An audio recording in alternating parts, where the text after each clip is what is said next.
mo, sige. Si paano may Mac? Nakita mo? Abebe!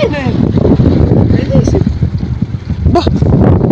Oo, kayo pa na dyan ay. Nag-iisip eh. Parang may problema ata yan.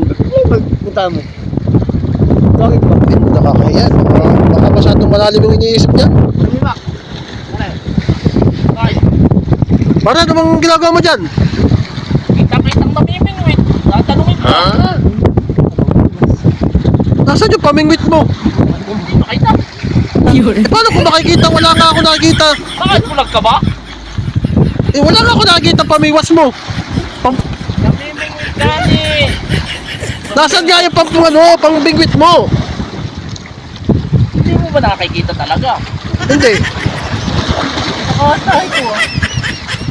O sige, iba pa naman ang usapan. Di ba namimingwit ka? Oo. May huli ka na. Wala pa. Bakit? Anong ginagawa mo pa dyan? Nagmumukha kang tanga dyan. Siraulo ka ba? O dati ka bang adi? Aray. Kita-kita namiming. Pakailamin ka ah. Wala ka na nahuli. Nagpapagod ka lang? Alis na nga din. Oh. Tapos ngayon, parang ako pang may kasalanan. Hindi ka.